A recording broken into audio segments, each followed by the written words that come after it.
యాకోబు జీవితంలో ఎదురైన ప్రతి సమస్యకు పరిష్కారం ఏంటని ఎతకడం ప్రారంభించాడు. సమస్యకు పరిష్కారం మనుషుల దగ్గర లేదు. సమస్యలకు పరిష్కారం నాకున్నటువంటి బలం, బంధువర్గం కాదు. ఇప్పుడు ఈ సమస్యకు పరిష్కారం ఏంటంటే దేవుడు అనేది అర్థమైపోయింది. సో ఆయన ప్రార్థన చేయడం ప్రారంభించాడు. ప్రార్థన రెండు రకాలు. ఒకటి నోటితో చేసేది, రెండోది కన్నీళ్లతో చేసేది. ఈ భూమి మీద అసలు అతి శక్తివంతమైనది ఏంటంటే కన్నీళ్ళ ప్రార్థన. పెదవులతో ప్రార్థన చేసేవాళ్ళు ఉన్నారు, అట్లానే తప్పట్లే. నేను కన్నీళ్లతో చేసే ప్రార్థన చాలా అందుతున్నాను. 20 సంవత్సరాలు తీసుకుపోయిన ఆయన, మరణం మీద ఉన్న ఆయన దేవుని దగ్గరికి వచ్చి చేస్తున్న పని ఏంటంటే కన్నీరు విడుస్తూ. ఏం చేస్తున్నాడు? ఇదే హోషేయ గ్రంథంలో ఉంటుంది, కన్నీరు విడుస్తూ మొరపెట్టాడట. రాత్రంతా కూడా ఏడ్చాడట. ఆయన ఆ రాత్రంతా పెనుగులాటలో ఆయన నోరు తక్కువ మాట్లాడిందట. ఏడుస్తూనే ఉన్నాడు, దీవించు.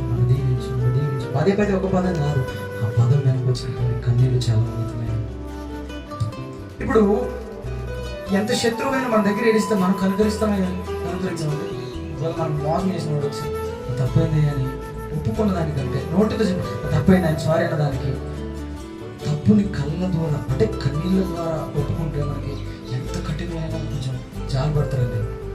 ఏడుస్తుండు కాబట్టి ఏడవకపోతే ఏరే ఉంటుంది. ఐఎమ్ సారీ అన్న దానికి ఏడుస్తూ ఏడిచిన దానికి చాలా తేడా ఉంటుంది.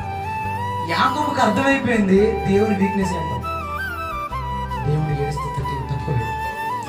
మానవులు ఎవడైనా కన్నీళ్ళు విడిచి ఆయన సన్నిధిలో కనపడితే ఆయన కఠినంగా ఉండలేడు. అసలు 20 సంవత్సరాలు దేవుని చూడకపోయినా, 20 సంవత్సరాలు దేవుని పట్టించుకోకపోయినా, మోసగాడైపోయినా, దొంగ అయిపోయినా, ఎలాంటి వాడైపోయినా ఆయన సన్నిధిలో మోకరించి కన్నీరు పెడితే కఠినంగా అస్సలు ఉండలేడు. కఠినంగా అంటే ఎవరైనా మోకరిస్తే కఠినంగా ఉండగలుగుతారంటే పక్కన కారట్ల పడితే కాదు పక్కన పడిపోతుంది. కానీ దేవుడు అలాంటి వాడు కాదు. దేవుడికి ఉన్నటువంటి గొప్ప మనసు ఏంటంటే ఆయన దగ్గరికి వచ్చి నోటితో ప్రార్థన చేస్తేనే అక్కడ అసలు కన్నీళ్ళు తీసి తాగుతురా. మన కొడుకు ఏదైనా తప్పు చేసి క్షమించమని అడిగితేనే మనం క్షమిస్తాం. ఏడుస్తూ క్షమించమని అడిగితే ఎలా అనిపిస్తుంది మనకి? సో యాకోబు అన్ని సంవత్సరాలు మోసం చేసిన యాకోబుకు అర్థమైంది దేవుడే నాకు దిక్కు చూసేది, దేవుడే నాకు సహాయుడని. యాకోబు జీవితం అంతా కూడా ఏం జరుగుతుందంటే మోసం చేసి కనబడ్డప్పటికీ